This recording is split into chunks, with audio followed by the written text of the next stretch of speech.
2 ദിനവൃത്താന്തം അധ്യായം 12. റഹോബോവാമിൻ്റെ ഭരണം സുസ്ഥിരവും സുശക്തവുമായപ്പോൾ അവനും ഇസ്രായേൽ ജനവും കർത്താവിൻ്റെ നിയമം ഉപേക്ഷിച്ചു.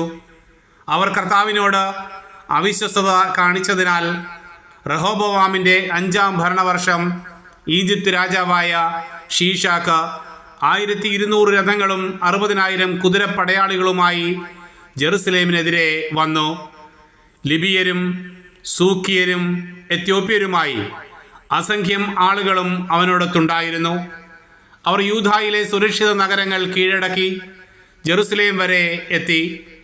റഹോബോവാമിനോടും ഷീഷാക്കിനെ ഭയന്ന് ജെറുസലേമിൽ സമ്മേളിച്ച യൂദാ പ്രഭുക്കന്മാരോടും പ്രവാചകനായ ഷെമായ പറഞ്ഞു, കർത്താവ് അരുളി ചെയ്യുന്നു, നിങ്ങളെന്നെ ഉപേക്ഷിച്ചതിനാൽ ഞാൻ നിങ്ങളെയും ഉപേക്ഷിച്ചു ഷീഷാക്കിൻ്റെ കൈകളിൽ ഏൽപ്പിച്ചിരിക്കുന്നു. അപ്പോൾ രാജാവും ഇസ്രായേൽ പ്രഭുക്കന്മാരും എളിമപ്പെട്ട് കർത്താവ് നീതിമാനാണ് എന്ന് ഏറ്റുപറഞ്ഞു.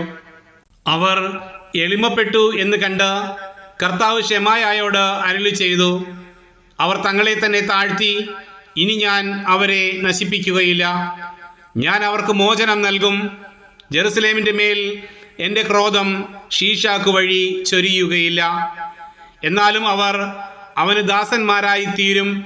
എന്നെ സേവിക്കുന്നതും ഭൂമിയിലെ രാജാക്കന്മാരെ സേവിക്കുന്നതും തമ്മിലുള്ള അന്തരം അവർ അറിയും. ഈജിപ്തിലെ രാജാവായ ഷീഷാക്ക് ജെറുസലേമിലെത്തി ദേവാലയത്തിലെയും രാജകൊട്ടാരത്തിലെയും സകല നിക്ഷേപങ്ങളും എടുത്തു കൊണ്ടുപോയി. സോളമൻ നിർമ്മിച്ച പൊൻപരിചകളും കൊണ്ടുപോയി. റഹോബോവാം രാജാവ് അതിനു പകരം ഓട്ടുപരിചകൾ നിർമ്മിച്ച് കൊട്ടാര കാവൽക്കാരുടെ മേലാളന്മാരെ ഏൽപ്പിച്ചു. രാജാവ് ദേവാലയത്തിലേക്ക് പോകുമ്പോൾ കാവൽക്കാർ അത് ധരിച്ചുകൊണ്ട് നിൽക്കും. പിന്നീട് കാവൽപ്പുരയിൽ സൂക്ഷിക്കും. രാജാവ് എളിമപ്പെട്ടതിനാൽ സമൂലനാശത്തിനിടയാകാതെ കർത്താവിൻ്റെ ക്രോധം അവനിൽ നിന്നകന്നുപോയി. യൂദായുടെ സ്ഥിതി പൊതുവെ മെച്ചമായിരുന്നു. റഹോബോവാം പ്രാബല്യത്തോടെ ജെറുസലേമിൽ വാണു. ഭരണമേൽക്കുമ്പോൾ അവന് 41 വയസ്സുണ്ടായിരുന്നു. തൻ്റെ നാമം നിലനിർത്തുന്നതിന് കർത്താവ് ഇസ്രായേൽ ഗോത്രത്തിൽ നിന്ന് തിരഞ്ഞെടുത്ത നഗരമായ ജെറുസലേമിൽ അവൻ 17 വർഷം ഭരിച്ചു.